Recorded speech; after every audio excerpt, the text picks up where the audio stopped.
Hello दोस्तों, मैं सुरजीत कुमार और आप देख रहे हैं स्टूडेंट ऑफ आरडब्ल्यू। दोस्तों कैसे हैं आप सब? उम्मीद करता हूँ बहुत अच्छे होंगे और अपनी तैयारी को बहुत अच्छे से कर रहे होंगे। तो दोस्तों आप सभी कमेंट आ रही थी कि सुरजीत भाई हमारा मैथ में स्कोर नहीं बढ़ रहा है, मैथ में हमारा स्कोर बढ़ जाए ऐसा कुछ बता दीजिएगा।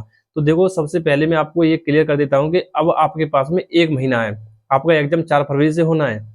तो अब ये समय वो नहीं है कि आपसे मैं ये कह दूं कि आप किसी टीचर से मैथ को शुरू से पढ़ लो तो आप 15 प्लस क्वेश्चन कर दोगे, ऐसा बिल्कुल पॉसिबल नहीं है।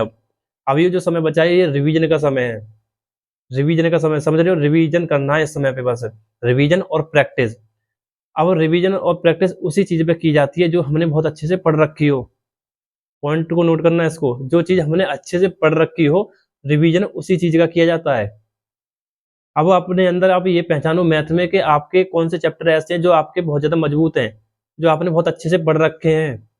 उन्हीं चैप्टर को अपनी एक कॉपी में मतलब नाम लिख लो या अभी बुक में टिक कर लो कि हाँ ये चैप्टर ऐसे हैं कि इन मतलब 5 7 8 10 जितने भी चैप्टर होंगे आपके, उन चैप्टर को टिक कर लो कि मेरे ये चैप्टर हैं ऐसे हैं कि इनसे क्वेश्चन आ जाएगा तो मेरे आसानी से कर लूंगा, मेरा गलत नहीं होगा और ना ही मैं छोड़ूंगा। ये टिक कर लो उन पे और उन्हीं क्वेश्चन मतलब उन्हीं चैप्टर का अच्छे से रिवीजन करो, उन पे प्रैक्टिस करो। अब प्रैक्टिस भी कैसे करनी है ये सुन लो।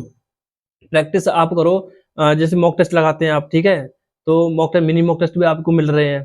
या फिर आप एक और चीज देख लीजिएगा, जो भी चैप्टर वाइज मॉक टेस्ट हो आपके किसी ऑनलाइन, मैं आपको बता देता हूँ, टेस्ट रैंकिंग ऐप करके कुछ, उसे डाउनलोड कर लेना। उसमें फ्री ऑफ कॉस्ट दे रखे हैं, गगन प्रताप सर हैं कुछ ऐसे करके मैंने देखा था, तो उसमें मैंने भी किए हैं, तो कर लेना आप। कोई प्रमोशन नहीं है, सिर्फ आपके भले के लिए बता रहा हूँ, आपको फ्री ऑफ कॉस्ट मिल जाएंगे, चैप्टर वाइज है उसमें, कर लेना, ठीक है? और उसमें प्रैक्टिस करो उन चैप्टर में जो आपके मजबूत है, ज्यादा से ज्यादा उन्हें मॉक टेस्ट लगाओ उनके। जो क्वेश्चन आपसे चैप्टर वाइज आप मॉक टेस्ट लगाओगे तो जो, अब ऐसा तो है नहीं है कि आप 25 क्वेश्चन है उसमें 25 क्वेश्चन ही आप सही कर दोगे।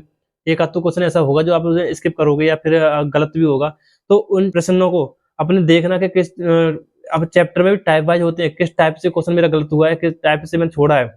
तो उसी टाइप को अच्छे से फिर दोबारा रिवीजन करो उसका, बुक्स आपके जो नोट्स होंगे या फिर बुक से प्रैक्टिस करो उसे बुक से, तब स्कोर बढ़ता है। अब देखो आपका स्कोर बढ़ेगा क्यों, अब ये अपने अंदर ये सोच के देखो का स्कोर बढ़ेगा क्यों। आपने कभी कोशिश की स्कोर बढ़ाने की? कभी सोचा कि मैथ में मेरा 20 में से 20 होना चाहिए?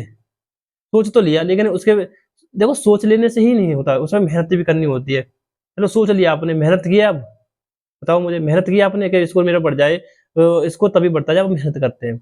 और आपके लिए मैं एक सहूलियत बता देता हूँ कि आप कभी भी डिमोटिवेट मत हुआ करो, बस ये देखा करो कि मेरी तैयारी कितनी है, मैं कितने महीने से पढ़ रहा हूँ। मैथ के लिए मैं आपको बताऊं ना, मैथ कम से कम 3 4 बार अच्छे से क्लियर करना पड़ता है, तब क्वेश्चन हर एक क्वेश्चन बन पाता है। उसमें भी रह जाते हैं, ये नहीं कि सारे के सारे बन जाएंगे, बहुत बड़े महारथी बन जाओगे 4 5 बार करके।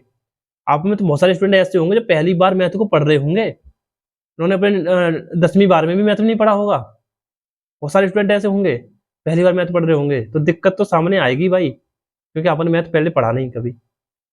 तो अपने अंदर एक मोटिवेशन खुद से लाया करो कि हाँ मेरे ये चैप्टर मैं अच्छे से जानता हूँ, मैंने कर लूंगा, मेरे ये गलत नहीं होंगे। अब कोई हलवा तो है नहीं है किसी ने दे दिया ला के और तुमने खा लिया तो आपके 20 नंबर आ गए, ऐसा बिल्कुल नहीं होगा कभी। बस मेहनत ही करनी पड़ेगी। मैंने आपसे बार बार कहता आता हूँ कि मेहनत करो भाई। मैथ के 50 50 100 क्वेश्चन पर डेली सॉल्व करो, करे आपने? मुझे लगता है एक आध स्टूडेंट ने कर लिए होंगे, हर एक स्टूडेंट ने फिर भी ना किए होंगे। तो मेहनत करो भाई, मेहनत से ही सब कुछ होता है। अभी भी 1 महीना है, जो भी मान के चलो आपके जो चैप्टर आपसे अच्छे से आते हैं उन्हें तो रिवीजन करते रहिए, उन्हें प्रैक्टिस करते रहिए उस पे। ये नहीं कि उन्हें छोड़ दो। जो आपके वीक है थोड़ी बहुत, तो उन्हें अच्छे से प्रैक्टिस करो, उन्हें समझो किसी टीचर के माध्यम से, जो आपसे नहीं आ पाते हैं। जो आते हैं उनका भी रिवीजन करना है, छोड़ना नहीं है वो। तो 1 महीना खुद के अंदर लाओ ना, अपना जज्बा जगाओ अपने अंदर कि हाँ मुझे करना है, सिलेक्शन लेना है। अब देखो, जो सम्मान समारोह था उसमें स्टूडेंट ऐसे थे जो पिछले मतलब उनका ये तो है नहीं कि उन्होंने पहली बार में एग्जाम निकाल दिया, उससे पहले भी जो फेल हुए थे उनका यही कुछ क्वेश्चन स्टूडेंट ऐसे मिले थे जिनके मैथ में नंबर बिल्कुल नहीं थे, क्वेश्चन छोड़ के ही आ गए थे मैथ को, लेकिन इस बार उन्होंने सिलेक्शन ले लिया। तो अपने अंदर सोचा करो कुछ कि हाँ मुझे करना है, मेरे करने से ही सब कुछ होगा। मैंने आपको बता दिया भाई, मैथ का जो चैप्टर आपके मजबूत है उन्हें लिख लो अलग, प्रैक्टिस करो, मॉक टेस्ट का एनालिसिस क्या करो कि मेरे क्या गलतियां हो रही हैं, क्या मेरे स्किप कर हो रहे हैं मेरे क्वेश्चन। तो उन्हें समझो किसी टीचर के माध्यम से, जिस टीचर से आपसे पढ़ना अच्छा लगता है उस टीचर से समझो, बुक से प्रैक्टिस करो। बुक से प्रैक्टिस मैंने आपसे पहले महीनों पहले वीडियो बनाई थी, मैंने आपसे बोला था कि आप बुक से प्रैक्टिस करनी है, 50-60 क्वेश्चन पर डेली सॉल्व करने हैं, तभी स्पीड बढ़ती है। और मैं आपको बता दूं, मैं तो अभी 2021 से तैयारी कर रहा हूँ। मेरी भर्ती नहीं आई थी वैकेंसी अपने यूपी पुलिस की, उसका अब तो एग्जाम हो गया, डीवीपीएसटी मेरा 23 जनवरी को है। तो मैथ तभी स्ट्रांग होता है जब हम कंटिन्यू पढ़ रहे होते हैं उसे 1-2 साल, 2-4 महीने पढ़ के मैथ स्ट्रांग नहीं हो जाता। बस वो तो इसके हम मैथ को समझ ही पाते हैं कि हाँ मैथ में ये फॉर्मूले, ये चैप्टर ये है, लेकिन प्रैक्टिस जो होती है वो सालों की होती है उस पर, तब स्ट्रांग होता है मैथ। एक दिन में पढ़ के कुछ नहीं हो जाता। बस अपने अंदर ये बिठा लो कि हाँ भाई मैंने अभी तो 3-4 महीने तो पढ़ा है, 3-4 महीने में 4-5-6-7 चैप्टर मेरे ऐसे हैं जो मेरे बहुत ज्यादा मजबूत हैं, मैं उन्हें कर लूंगा, उनसे क्वेश्चन आ जाएंगे मेरे, उन्हें नहीं छोड़ूंगा। तो भाई मेहनत करो बस, बिना मेहनत के कुछ नहीं होगा। कोई जादू मंत्र, कोई टोना नहीं है, बस अपनी कमियों को पहचानो, उसी पे वर्क करो, यही है। कोई कुछ भी कह दे कि ये कर लो वो कर लो, इस बुक को पढ़ लो, कुछ नहीं होता भाई, सब अपने पढ़ने से होता है, किसी के कहने से कुछ नहीं होता। तुम मेहनत नहीं करोगे कुछ नहीं होगा। मैं आपसे कह जाऊंगे हाँ इस चैप्टर को ऐसे ऐसे पढ़ लो और आप नहीं पढ़ोगे, तो हो जाएगा मैथ स्ट्रांग? नहीं होगा। करना आपको ये ना, करो बस जो आपको बताया है, जो आपके चैप्टर मजबूत हैं उन चैप्टर को स्ट्रांग कर लो बस, उन्हीं को। ठीक है, इतना काम करो बस। और भी कोई डाउट हो, कोई परेशानी हो तो आप कमेंट बॉक्स में लिख देना। आज के लिए इतना ही, धन्यवाद।